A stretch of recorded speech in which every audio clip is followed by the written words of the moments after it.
Child sex offenders. Who are they? They are everyone, Yeah. unfortunately. Yeah. Absolutely anyone in your life. Basically, they were able to work out that 1 in 6 Australian men are attracted to children.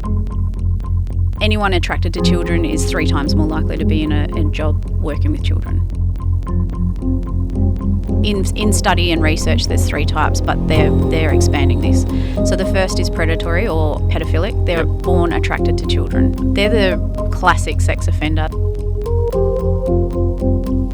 The next category is opportunistic. So they can have a relationship with a female or whatever partner, but then they will offend against children as well. Something triggers it or they finally get their chance.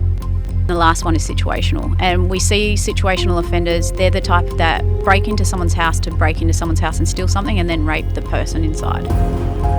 They were at Christmas party, everyone was drinking, all the adults were drinking. Her cousin had bought her new boyfriend with her. He's in his 30s, she's in her 30s. He was hanging around the kids all night and it didn't sit right with her, so she kept going, to check in, hey, leave the kids alone, like come and hang with the adults kind of thing. Later that night, whilst everyone was drunk, he tried to kiss the 10-year-old and she come running out and told her mum. Mum went to make her blow up and make a big deal about it. Everyone told her to be quiet, like it's not that big a deal. He had all the red flags going on and, unfortunately because she had spoken up at the party, the party shut down straight after that. She's now been ostracised by the family. And he's also still in the family, making a big deal that she's the problem. That sickens me. That's the way that played out. The I Catch Killers podcast was a fresh start for me, as I left policing behind and started a new life. Over the years, we've laughed together, cried, and shared some powerful moments. Welcome to I Catch Killers. Welcome to another episode of I Catch Killers. If you've been an avid listener to I Catch Killers, I'm sure you've been as confronted as much as I have regarding the amount of people who have been sexually abused as children. The impact this despicable offence has on their lives is far-reaching.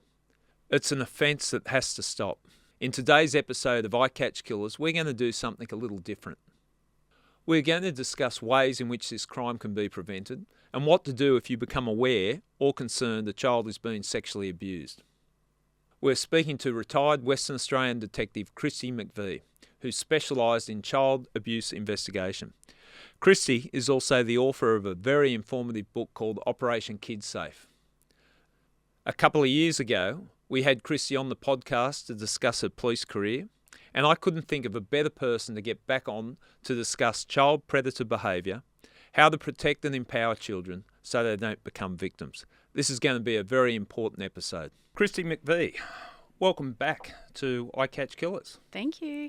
Well, it's good to finally see you in person. We've spent so much time talking over the phone. We even did a podcast over Zoom. I think that might have been back in the bad old days of no travel, everyone's stuck.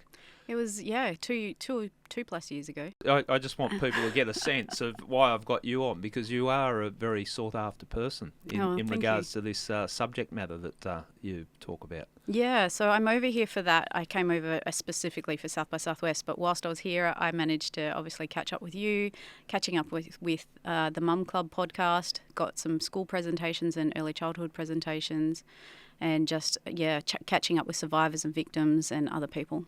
Okay, well, the work that you're doing is making a difference, so congratulations. But I'm glad in discussions we had before we started recording, you're also going to walk the Sydney Harbour Bridge. Yes, that's my celebratory, is that how you say it? Celebratory for me, for all of the work that I've done this week and just to end off the week. Yeah, well, you've got to find some light because it's such a heavy subject that you talk about and your expertise in. So I understand that, why you need to recharge. And I can't think of a better way than climbing the Harbour Bridge. Yeah, well, some people would think that was a bit excessive, but I'm excited because it's one of those, bucket list things to do. Yeah. Oh, well, I hope you're looking forward to it, and I hope you get a good day Me weather-wise. too. I want to ask up front, Why are you, and people that have listened to the podcast heard us talk about child sexual abuse, and they would have heard your episode and your background, but I just want to ask the question up front, why are you so passionate about this subject? It's because I can't sleep if I don't do this work. It's my soul's mission after hearing, all of the children that I heard, all of the stories that I was told, all the victim survivors that contact me even today. Someone needs to shine a light on what these people do and help parents understand how easy it is for child sex offenders and predators to, worm their way into their homes, into their lives and attack or abuse their children. And if someone like myself who has the strength to talk about it and share it, it brings forward people who can talk about it and share it, and it creates a wave, a ripple effect. Well, you come across as a driven person, and I can't think of a better thing to channel your energy into. But you've said shine the light on, a spotlight on this insidious offence and these predators, these creepy people that prey on children. People don't like talking about it, do they? No. No, they do not. Now, you're spending most of your time talking about this subject. Why do you think people are so reluctant? Is it too confronting?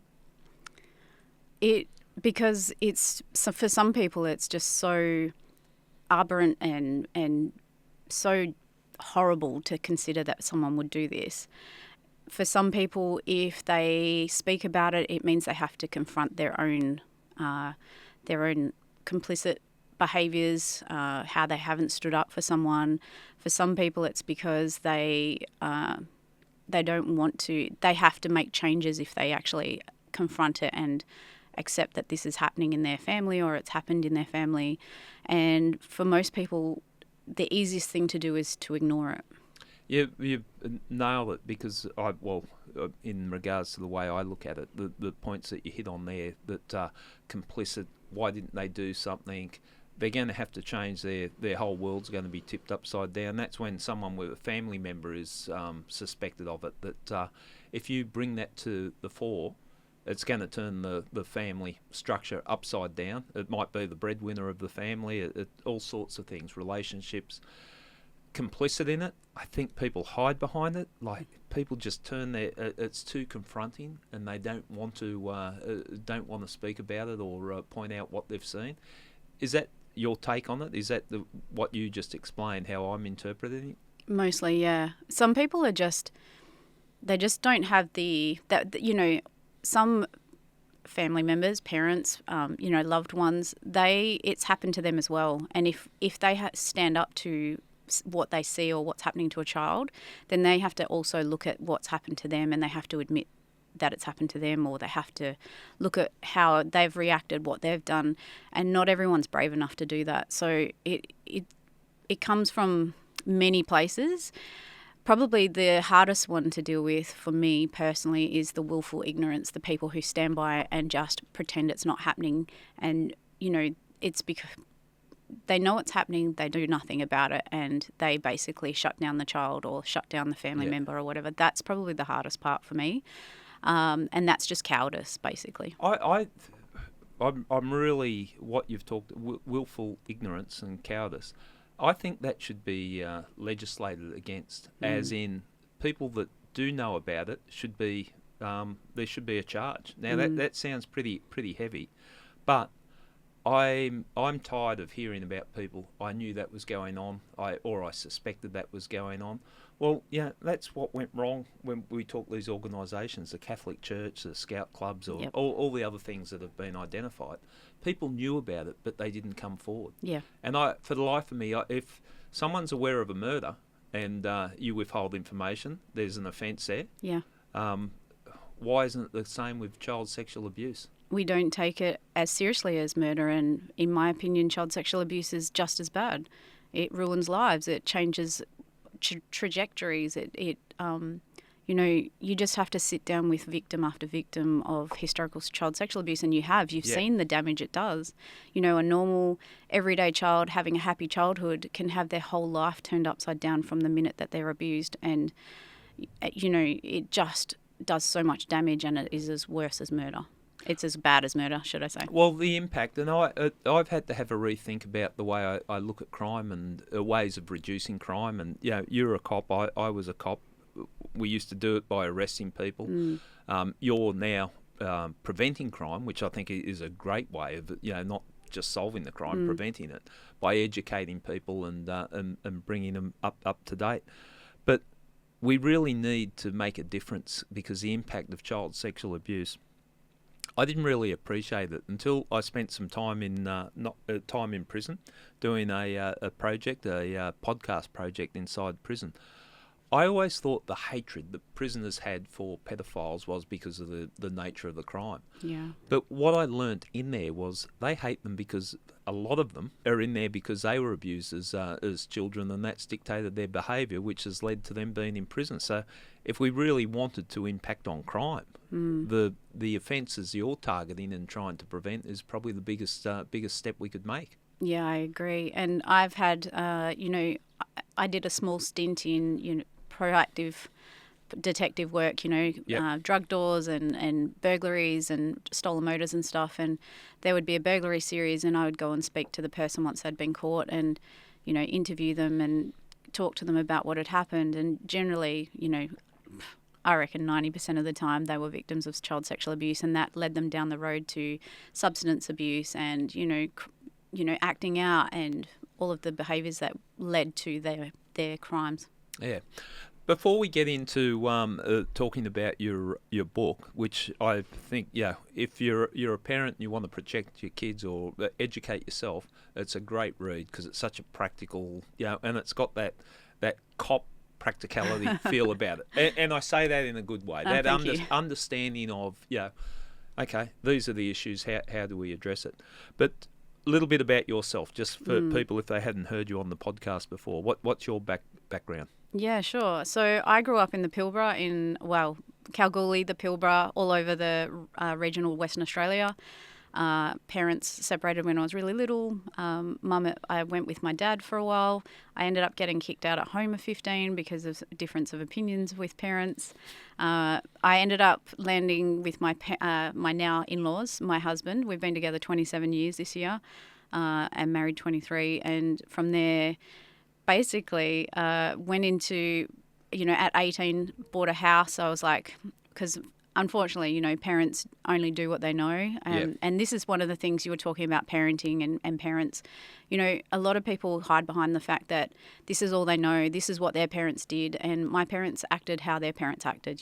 They, used their fists, used their words. So I, at 18, I bought a house because I was like, and I hope you don't mind me swearing. I was No, you're allowed I was like, to. fuck you. I'm going to show you that I can do this. So you come from Western Australia. I believe they use the word fuck as a punctuation mark. I had someone frown at me the other day, and I was like, I'm so sorry. I just can't not say it.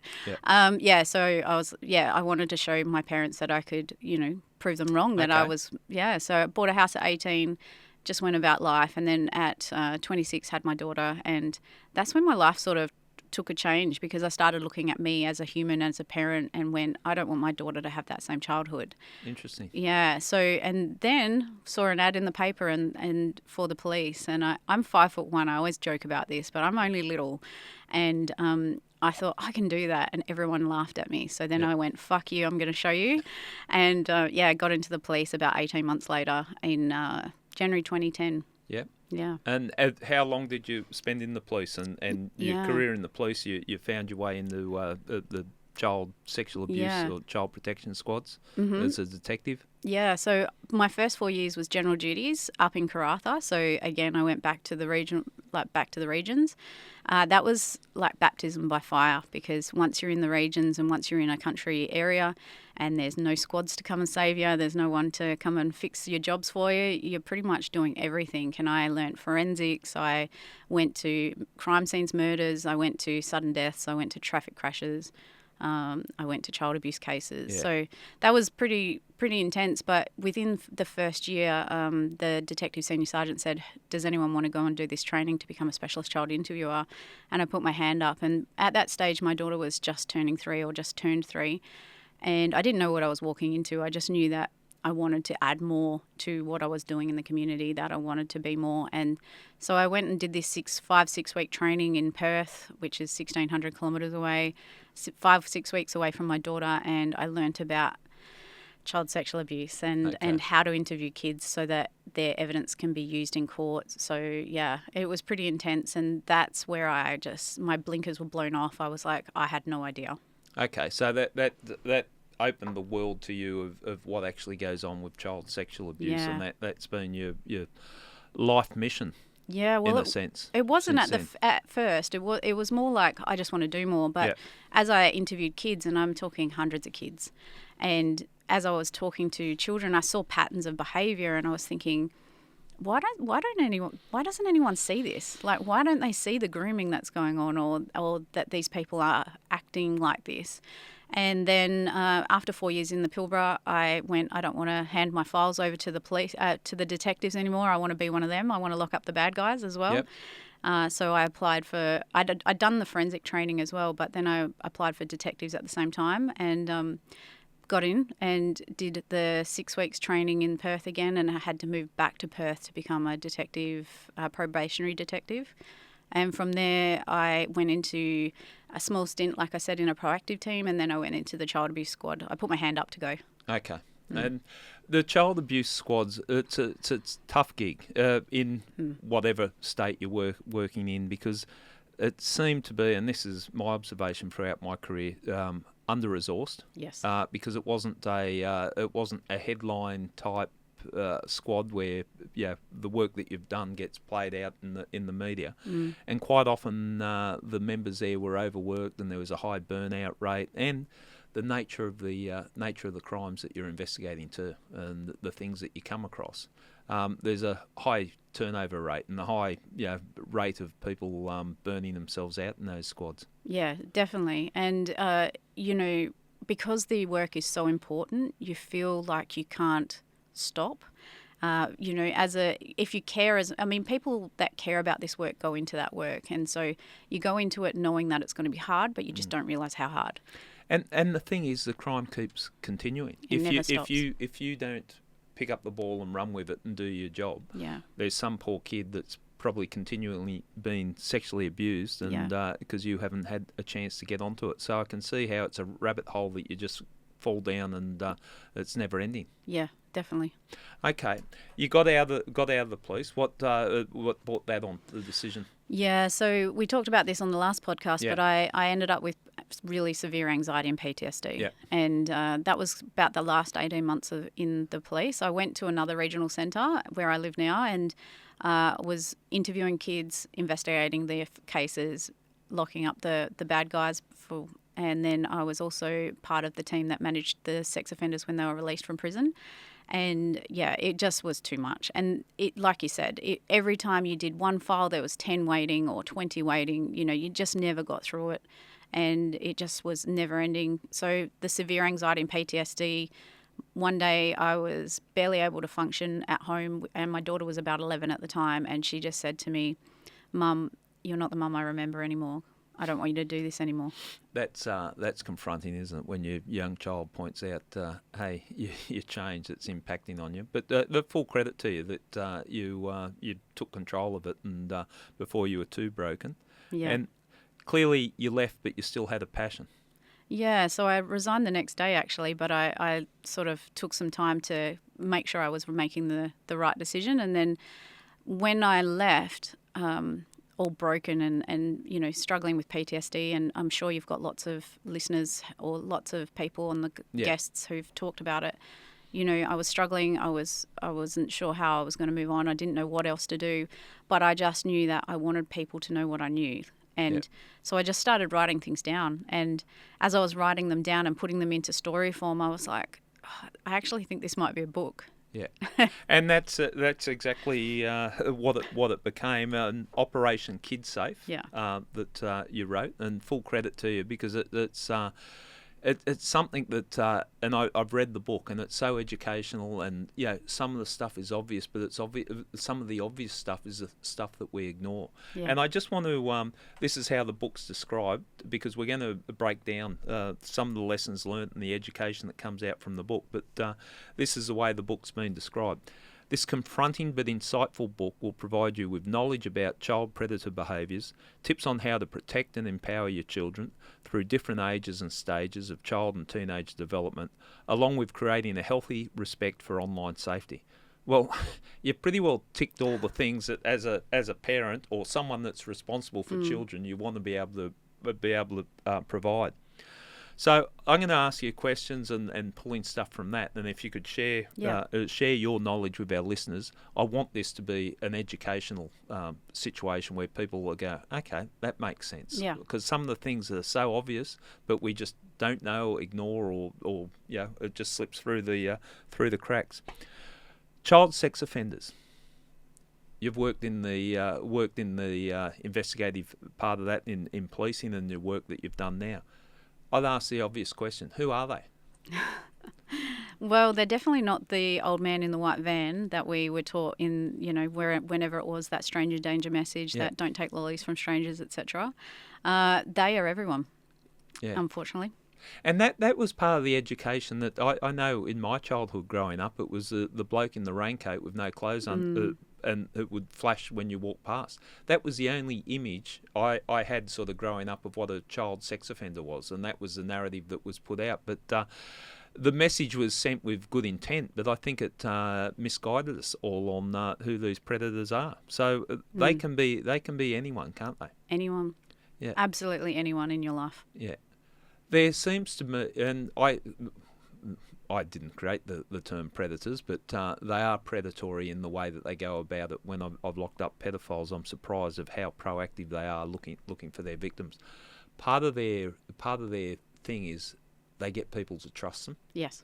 And you look at some of the areas of employment where it just sort of cries out for it. Whether it's you're seeing a lot more come out about coaches of kids' sports teams, like everyone, do what the coach says. Yeah. You have the religious aspect of the religions that have been tarnished with the sex offenders, institutionalised sexual abuse. You have scout leaders, those type of people that the community look up to. Mm-hmm. But that just makes it easier for them to go about their business, doesn't it? Very much so. And there was a recent study earlier this year, late last year, by the Institute of Criminology, and they basically did an anonymous survey of men in Australia. Yep. And the survey the questions were so well put that basically they were able to work out that 1 in 6 Australian men are attracted to children, and I'm sure I can share that for the show notes. And then also that anyone attracted to children is 3 times more likely to be in a job working with children. Okay, let's break those figures. So 1 in 6 males attracted to sexually attracted to children. Yes. And then what was the other figure? That they're 3 times more likely to work in a position where they have access to children. Okay. Do you think that's... Oh, no, that's probably delving too deep. But it makes sense that they're in an industry. If that's their sexual attraction, that's where they gravitate towards, and that they get access to children. Yep. There was recently in, I think it's Australia-wide, I'm not even sure which state, but a well-known swimming coach that was convicted of child sexual abuse. Like an environment like that is, it's just conducive to, carrying out their evil ways. Yeah, well, any position of power and authority. Yeah. So it's like you said, it's if if they even have an inkling of an attraction, if they like kids, they're going to be, heading towards that pathway. They're going to find jobs where they're surrounded by children. So a lot of predators and pedophiles might not realise to begin with that they actually have that attraction. That's well, when I said it's too deep, that's what I wanted to talk about. So it's that environment. Maybe it's opened their eyes to they are attracted to them. Yeah, well, it also there's so many different factors. And look, I'm not a psychologist or a criminologist. I'm just someone who's very observant. And so some of them will have, and not an inkling. They might think about children and then they start watching certain pornography and then they, and it takes years sometimes, not always. Some people just go, I like children, I'm going to abuse children. But sometimes it takes years to get over that knowledge and to get past their, what's the word I'm looking for, their restrictions or their beliefs and their values that they know that that's wrong. They have to get past that. And so they have to then, it can take years.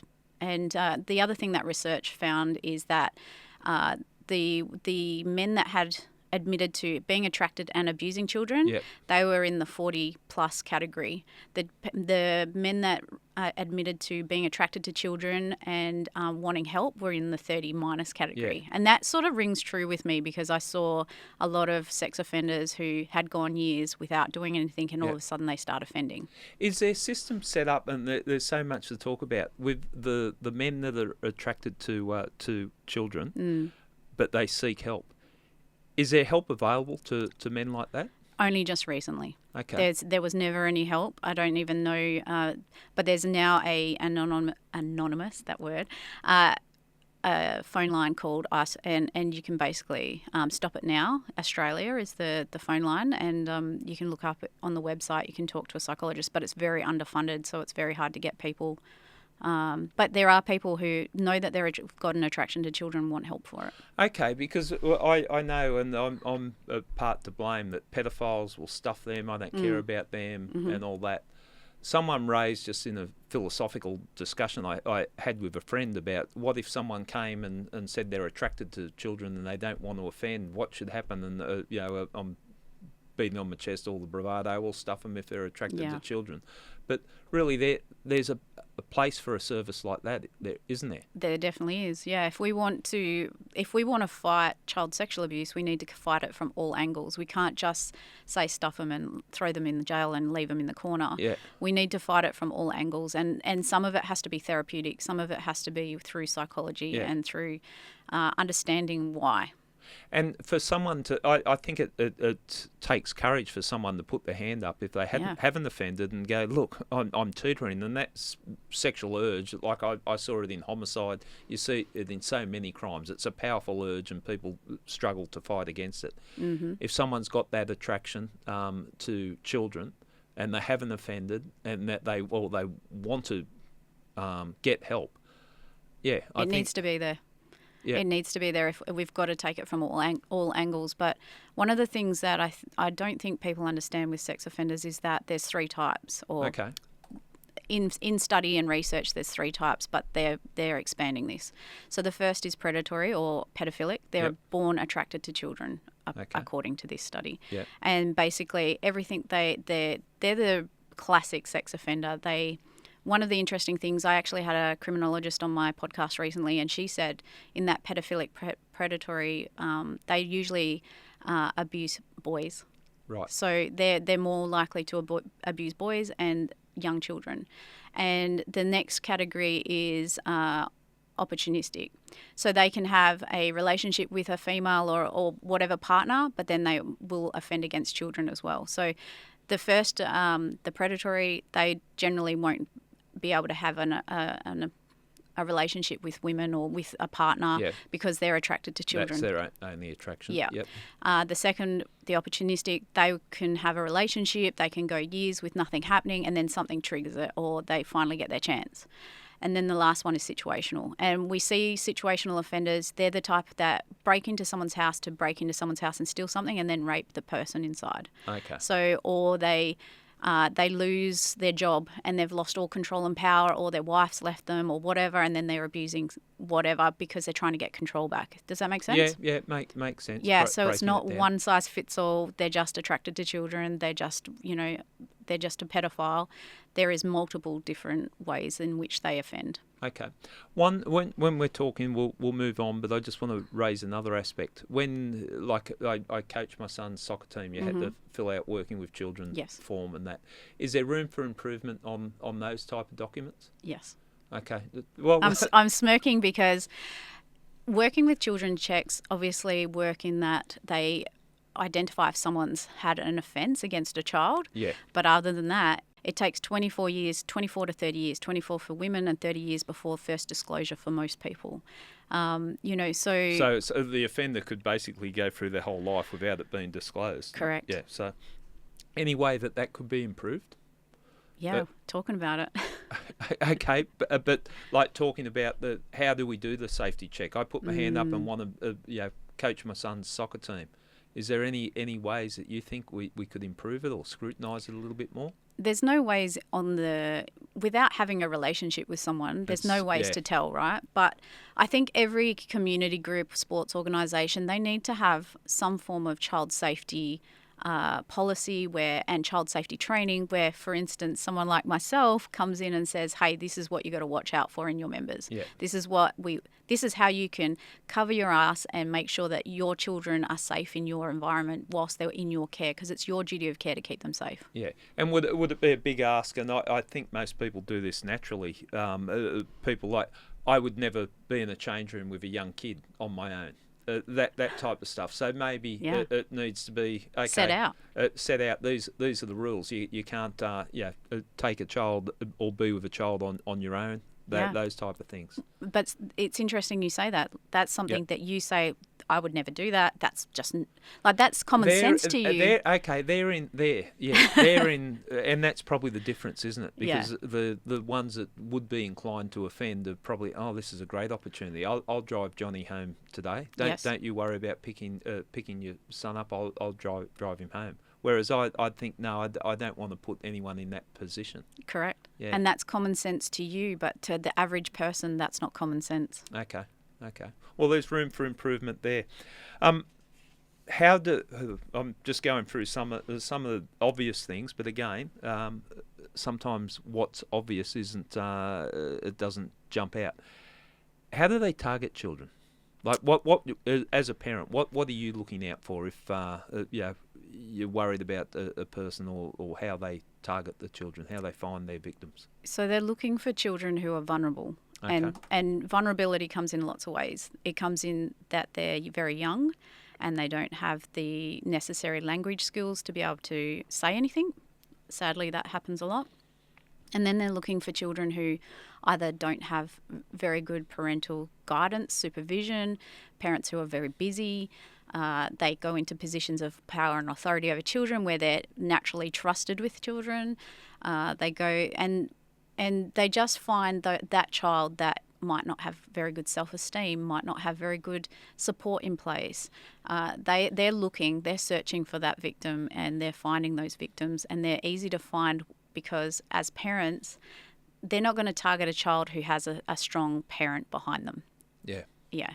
Well, I'm just thinking anecdotally, the people that have come on the podcast, that invariably when they've been victims of child sexual abuse, it's because there's been some upturn in their family, or they haven't got the supervision that the kids would in a more stable home.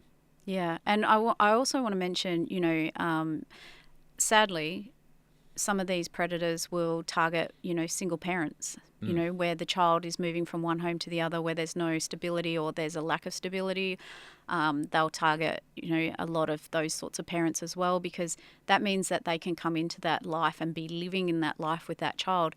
It's an automatic trust. Yeah. Yeah. Okay.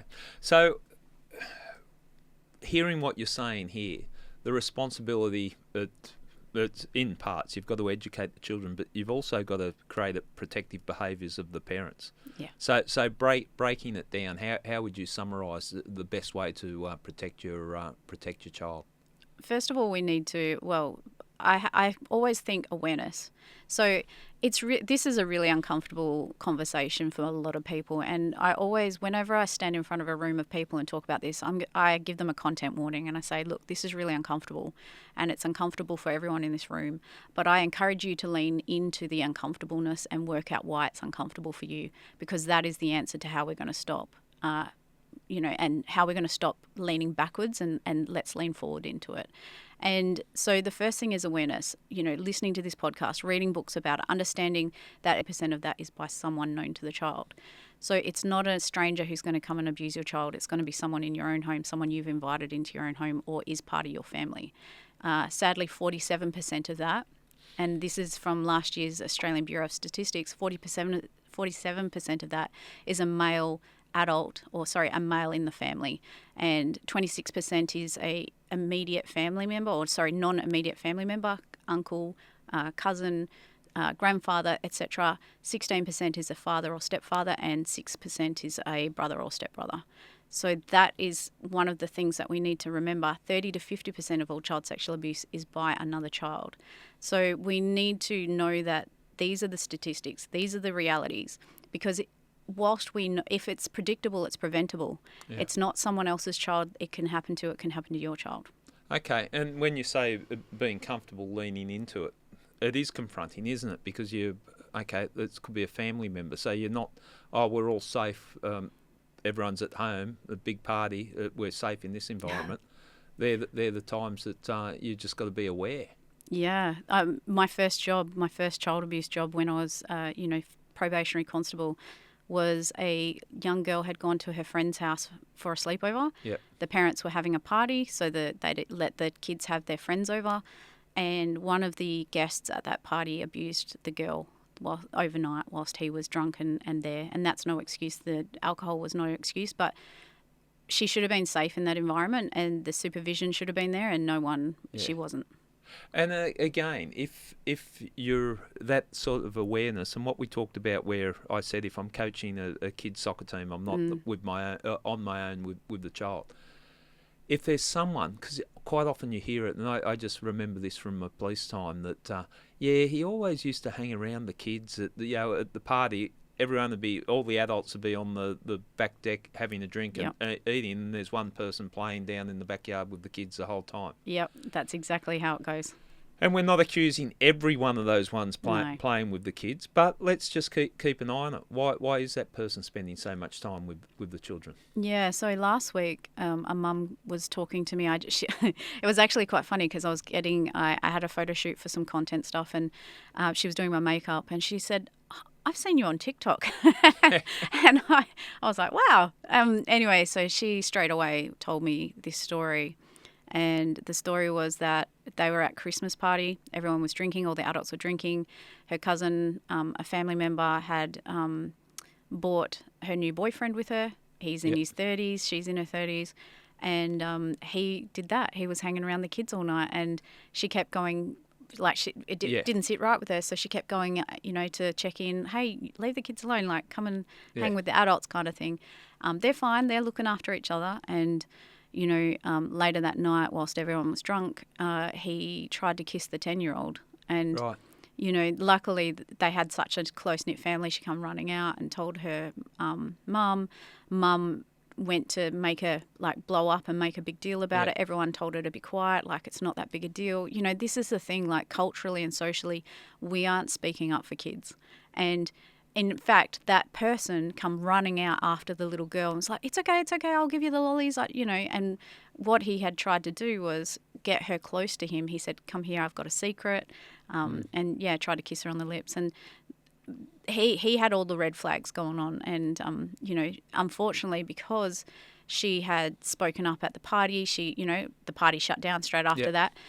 She's now been ostracized by the family because they think, and he's also still in the family, making a big deal that she's the problem. I sit here and I've got anger written all over my face because I hate those situations where people are just not.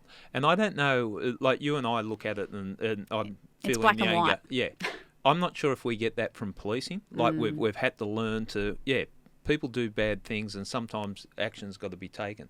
But that sickens me. That's the way that played out. But as you're telling the story, I'm thinking how it plays out. They'll be pissed off because people are enjoying the party and, we're making a big deal. There was nothing and, yeah. Yeah, and I said... And the scenario there is such a typical scenario. Yeah, he chose the wrong child, though. And he tried. I mean, he's obviously. And it was interesting because she said the family member that had brought him to the party, she doesn't like kids, and he was hanging around the kids, so she was hanging around him because that was her partner, her new partner, and she was like, I don't understand how she would like spend all that time with the kids, and like why she wasn't dragging him back outside, and he saw it as his prime opportunity to try something on. And I have no idea why he would try that with a child that obviously had...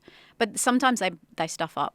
Yeah. Sometimes they make mistakes of who they pick as a victim. Yeah, and I want to talk about the kids, making them be able to identify the dangers. We're talking more so at the parents. But you also, in one of the things that you said, that the type of people that offend, kids sexually abuse other kids. Yeah. Tell me about that, because that's another aspect that we don't. Because, okay, well, everyone's safe because there's kids in there, but there's a big power imbalance if one child's 3 or 4 years older than the other child. So tell us your take on that. Yeah. So when I first joined the job, when we saw a child displaying harmful sexualised behaviours, which is harming other children, abusing other children, we naturally assumed that they'd been abused because that was used to be the norm, right? If a child displayed these harmful sexualised behaviours, touching another child inappropriately, forcing another child to do things, coercing another child, that meant that something's happening in the background. But now, towards the end of my career and since speaking to more victims and more survivors, we're now seeing a lot more children displaying those harmful sexualised behaviours due to exposure to pornography. Yeah. That makes sense because the type of exposure they get to pornography is just mind-blowing compared to what generation before was exposed to. So I could imagine kids acting out what they're seeing on the pornography they're watching, and there's victims to that as well. Yeah, and if we don't counterbalance what they're seeing online by a conversation or by, having those conversations and education around it, then they're just acting out what they're seeing. And I think the current stat on first exposure to pornography is 8 is the earliest age. Yeah. And it's younger.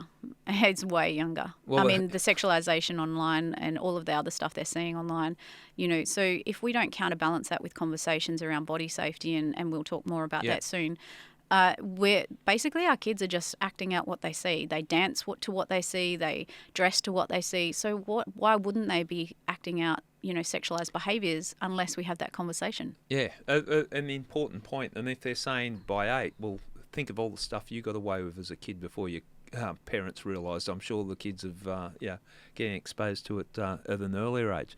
So how and when do you start, conversations? Protecting the children, as in getting the children to be aware of what's going on? How does that play out? I talk about it from birth, but I realise that that's like a concept that goes, why would we talk about this from birth? But I'm not meaning that we talk about this stuff as in, I'm going to tell you about what sexual abuse is. What I'm talking about is consent and body autonomy. When you have a young baby, you talk to them about what you're doing to their body. Hey, I'm just changing your nappy. I'm just going to wipe this part. I'm just going to put these clothes on now. And we start verbalizing what we're doing. And you start talking to them about what you're doing to them. And then when they get to about 2 and they're now having much more verbalized conversations, we also make sure that we're using correct body terminology with children. We name all their parts, and we also talk to them about private versus public. And 2 seems really young, but hey, that's our private part. You're just having those conversations and reinforcing those messages that this is their body, they're in charge of their body, and these are their parts, and that this is what's private and this is what's public. And as we do everything with them, we're changing them, we're helping them toilet train, we're just reinforcing that. And eventually they get to an age around 3 where we start asking consent. Hey, is it okay if I wipe your bum?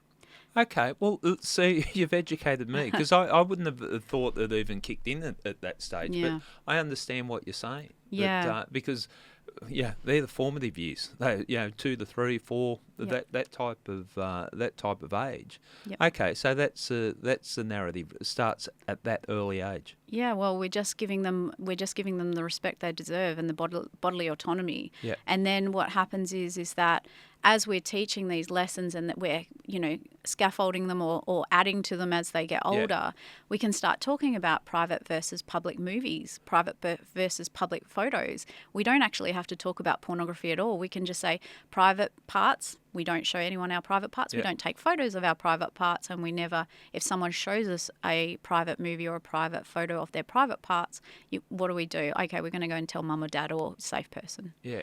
And having the parts named as that's your penis, your vagina, Yep. and giving them the language instead of the stupid names. And I'm not going to say what mine was called when I was growing up, but that's the way it was. It was always a stupid name. Oh my goodness, I've heard them all, but the thing is we call it vulva, vagina, bum, Yep. bottom, penis, testicles. Yeah. Mouth. Yeah. And the mouth is a private part, by the way, everyone.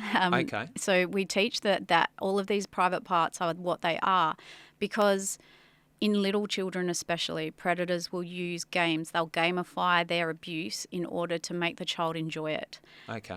Not all sexual abuse is painful, hurts, or that the child realises what's happening. So the child's enjoying it, getting rewarded for it, Yep. and Yep. So okay, all those parts that you rattle off, they're your private parts. Yeah. That's the And your narrative. nipples, sorry. And your nipples, okay, and don't forget those. Okay. Yeah, no one forget that. They're all the parts that a child should, at an early age, and we're talking 3, understand they're my private parts. Yeah, correct. And then you can have a conversation. Then that child, be it a boy or a girl, could have a conversation with a parent or saying, someone touched my private parts. Yeah, and I'll tell you a story that Yeah. just came last week. So I created these conversations with kids, body safety cards, so that to help parents have conversations with their kids and to prompt them in what questions to ask and how to talk to them. So I've created this downloadable resource.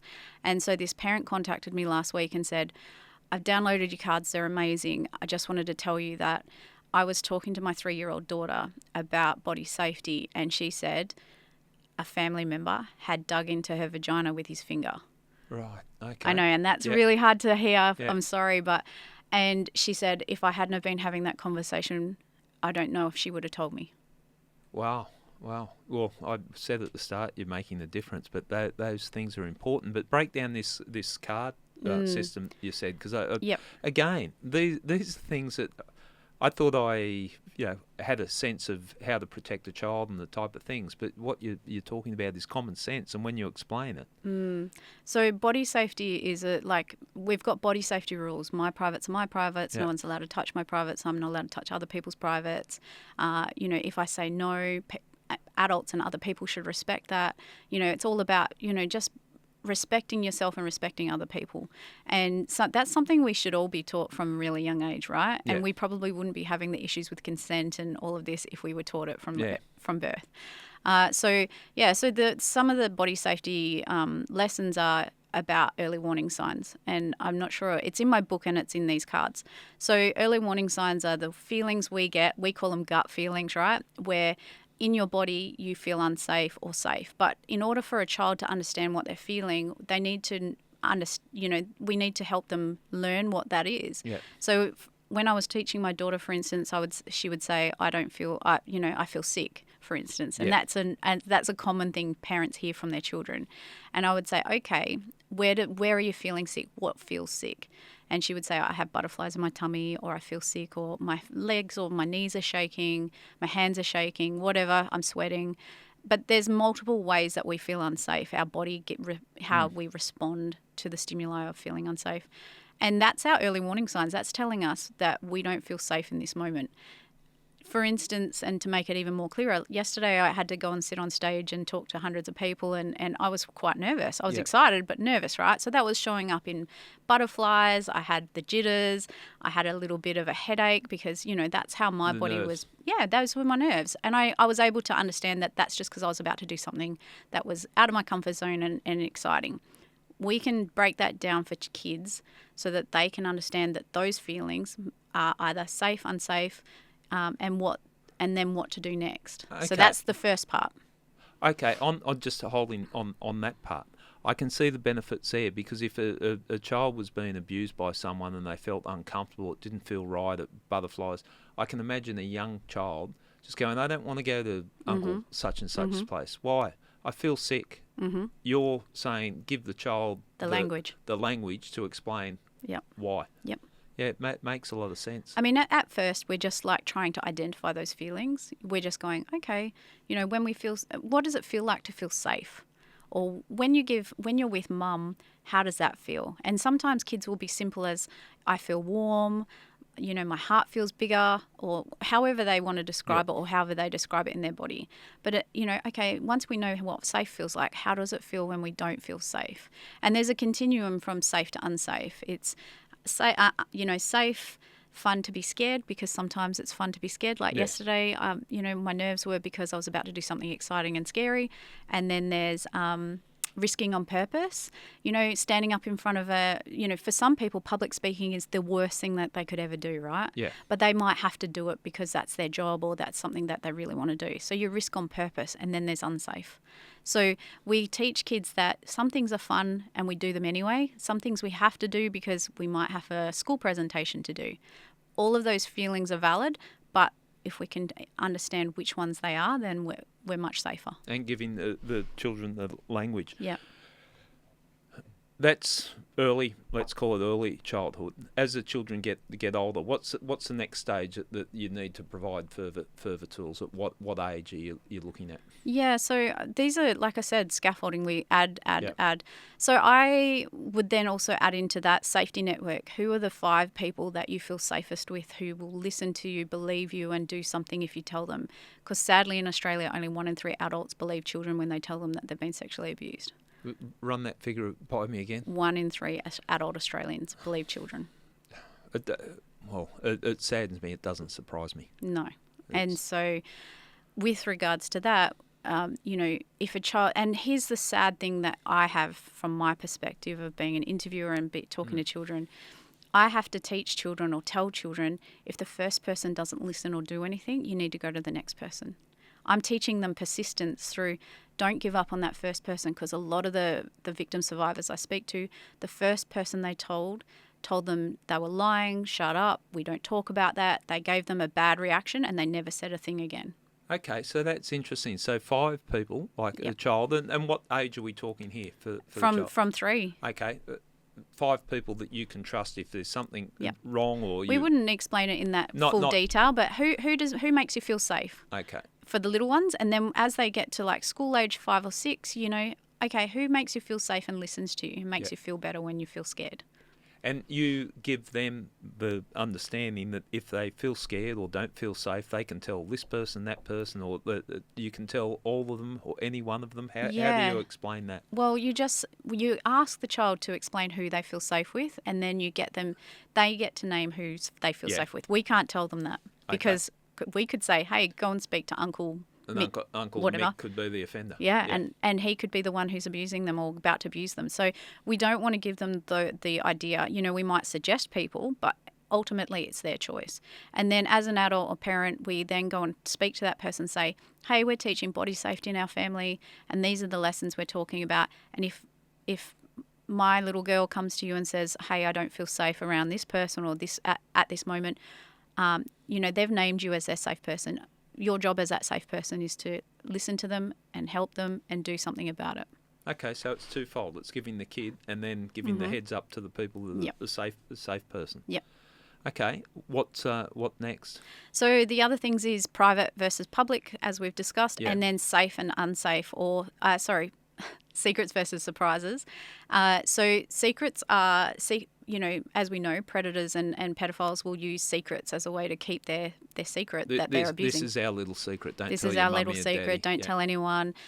If you tell anyone, I'll go to jail. If you tell anyone, the police will take you away. Child protection will take you away. So we need to help children understand that secrets, or safe secrets, for instance, are, secrets are about, hey, what are we getting Dad for Christmas? It's a secret. We're gonna get him this. There's a timeline involved. It ends. It does. Eventually, and it's a happy secret, right? Secrets should be happy. Yeah. It might be, oh, guess what? mum's having a baby, but we're not telling anyone right now. So you're breaking it down between the secret or the happy secret. Yeah. Yeah. Yeah, the safe secret, and then, and surprises, basically. So, and then an unsafe secret, basically, their early warning signs are being triggered because something's happening that they don't want to. They feel unsafe in that secret, and also there's no timeline involved. It can, they don't get to choose when that ends. Does that make sense? Yeah, it does make sense. Yeah. It does make sense. And then that's just some of the things that we teach, but those 3 lessons or 4 lessons are really important. I'm just looking back at what a bad parent I was. No, you weren't. No, you weren't. You did your best. Like everything that has been said, it makes so much sense when you explain it. And it's not hard. It's not hard. It's not hard. It's basic parenting, isn't it? Well, it is, but we've got to remember that we come from generations where no one talked and no one spoke, and you're seen and not heard. You're seen and not heard. We don't back chat. We don't talk to our parents. We don't say anything. Even having conversations with my parents now, like they're still in that generation where they don't talk about their feelings and emotions. And so it's no wonder we are struggling with these lessons. And some of the saddest stories I've heard on here on the podcast is where people have been abused and they've gone to get help, and the person doesn't help them, doesn't believe them, and then they're lost. It does more damage. Yeah. And I had someone share with me the other day that they were sexually abused by an uncle, and when they told their mum, they got slapped across the face and told, we do not talk about this ever again. Like, honestly, that's the type of thing you were talking about at the start about why can't we charge people with that.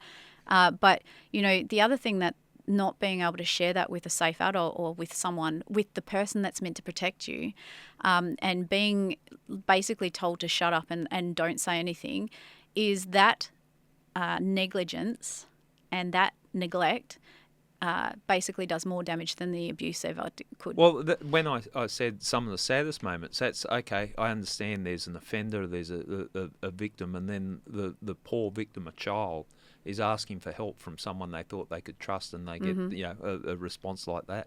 Yeah. Like you just articulated. And then what happens is they never say it again.